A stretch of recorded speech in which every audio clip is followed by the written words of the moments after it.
Om Swastiastu. Assalamualaikum warahmatullahi wabarakatuh. Shalom, nama budaya, salam sejahtera untuk kita semua. Halo, perkenalkan nama saya Ria Monica, NIM 19035 11059 dari Fakultas Peternakan Universitas Udayana. Di sini saya akan membahas mengenai sistem reproduksi ayam jantan dan ayam betina. Banyak yang masih bingung mengenai perbedaan sistem reproduksi ayam jantan dan ayam betina. Nah, di sini saya akan membahas itu semua. Tetapi, sebelum masuk ke inti pembahasan, saya akan menjelaskan dulu apa sih definisi dari sistem reproduksi itu sendiri. Yang pertama yang akan saya bahas yaitu sistem reproduksi.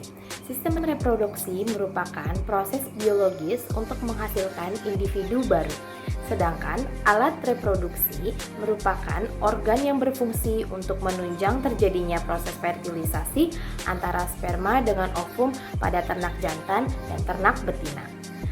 Proses dan sistem reproduksi pada setiap hewan berbeda-beda loh, sesuai dengan perkembangan organ reproduksinya, seperti pada unggas.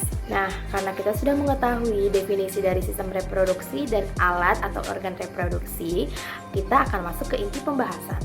Yang pertama yang saya akan bahas yaitu mengenai sistem reproduksi dari ayam jantan. Nah, ini adalah foto dari organ reproduksi ayam jantan.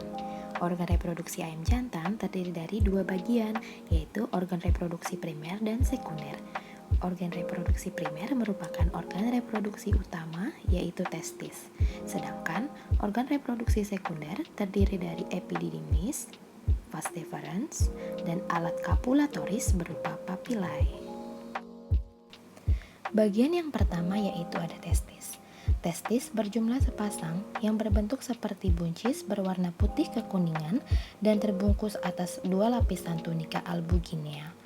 Testis terletak di dalam rongga perut berdekatan dengan aorta dan vena cava atau di belakang paru-paru bagian depan dari ginjal.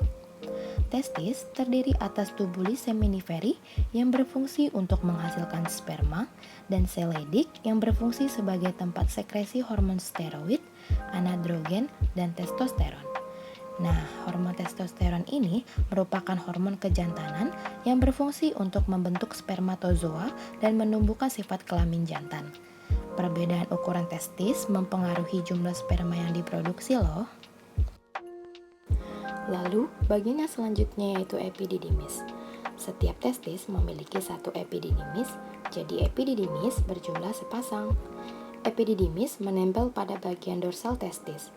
Epididymis merupakan saluran yang berbelah-belah yang berfungsi sebagai jalannya cairan sperma ke arah kaudal menuju ductus deferens, alat transport, dan sebagai penyerapan air. Bagian selanjutnya yaitu vas deferens atau dikenal dengan sebutan ductus deferens. Vas deferens terdapat sepasang yang menghubungkan bagian epididymis dengan penis. Vas deferens berfungsi sebagai tempat penyimpanan, pematangan, dan pengangkutan sperma sebelum diejakulasi. Vas deferens dibagi menjadi dua bagian, yaitu bagian atas dan bagian bawah. Bagian atas merupakan muara sperma dari testis dan bagian bawah merupakan perpanjangan dari saluran epididymis yang disebut saluran deferens. Selanjutnya ada papillae. Papillae yaitu penis yang mengalami rudimeter dan kelanjutan dari sepasang vas deferens berbentuk seperti puting susu.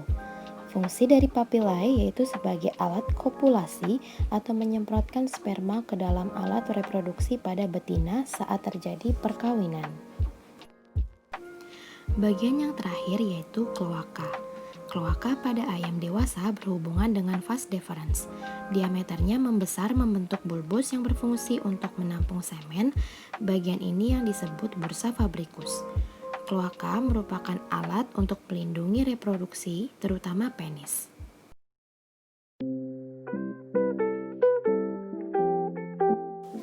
Lalu yang selanjutnya yaitu ada organ reproduksi pada ayam betina.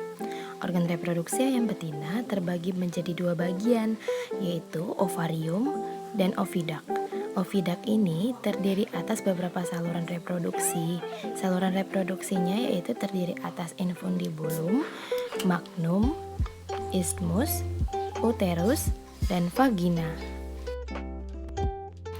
Bagian pertama dari organ reproduksi ayam betina yaitu ovarium atau yang disebut juga folikel yang merupakan awal mula dari kuning telur.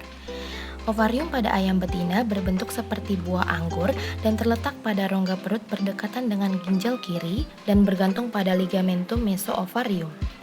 Ovarium berfungsi untuk menghasilkan sel telur bersama kuning telur dan penghasil hormon estrogen. Ovarium terbagi menjadi dua bagian, yaitu korteks yang terdapat di bagian luar yang mengandung folikel atau ovum yang terdapat pada sel-sel telur. Dan yang kedua ada medula di bagian dalam ovarium yang mengandung pembuluh darah, sel otot, dan sel jaringan ikat longgar. Ketika folikel membesar dan matang, hormon estrogen akan merangsang oviduct sehingga folikel lepas dari ovarium. Peristiwa ini disebut sebagai ovulasi. Bagian yang selanjutnya yaitu oviduct. Oviduct terdapat sepasang dan penghubung antara ovarium dan uterus. Yang sudah saya jelaskan sebelumnya, oviduct ini terdiri dari beberapa bagian. Bagian yang pertama yaitu infundibulum. Infundibulum adalah bagian oviduct paling distal yang membuka menyerupai corong atau fimbria, memiliki panjang sekitar 9 cm. Organ ini yang menangkap sel telur pada waktu diovulasikan. Bagian ini sangat tipis dan mengekskresi protein yang mengelilingi membran Vettelin. Infundibulum selain tempat ovulasi juga merupakan tempat terjadinya fertilisasi. Setelah fertilisasi, ovum terjadi pemasakan dan masuk ke magnum. Bagian oviduct selanjutnya yaitu magnum. Magnum merupakan saluran kelanjutan dari oviduct dan merupakan bagian terpanjang dari oviduct. Panjangnya sekitar 33 cm. Fungsi dari magnum sendiri yaitu sebagai tempat disekresikannya albumin untuk penyempurnaan pembentukan putih telur. Proses ini biasanya memakan waktu 3 jam. Selanjutnya yaitu ismus. Setelah pembentukan putih telur, telur masuk ke dalam ismus. Ismus memiliki panjang 10 cm dan merupakan tempat terbentuknya membran sel yang banyak tersusun dari serabut protein yang berfungsi melindungi telur dari masuknya mikroorganisme. Bagian ini mengeluarkan cairan bersifat parafin sehingga sel telur dan kuning telur dibungkus oleh albumin dilapisi membran sel telur sehingga bentuknya telur berbentuk kulit lunak. Bagian selanjutnya yaitu uterus. Uterus merupakan bagian oviduct yang melebar dan berdinding kuat. Uterus mempunyai panjang sekitar 10-12 cm. Uterus ini merupakan tempat perkembangan telur paling lama yaitu sekitar 18-20 jam, gunanya untuk menyempurnakan telur dengan disekresikannya albumin cair. Penyempurnaan ini dengan pembentukan kerabang telur, lalu membentuk selubung menyelimuti telur yang memudahkan telur masuk ke vagina. Dan bagian akhir dari oviduct adalah vagina dengan panjang sekitar 12 cm. Pada vagina, telur keluar melalui kloaka.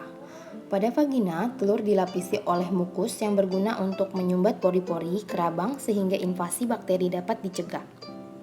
Telur melewati vagina dengan cepat yaitu 3 menit, kemudian telur dikeluarkan dengan posisi oviposition di mana telur diputar 180 derajat sehingga bagian tumpul dari telur keluar terlebih dahulu.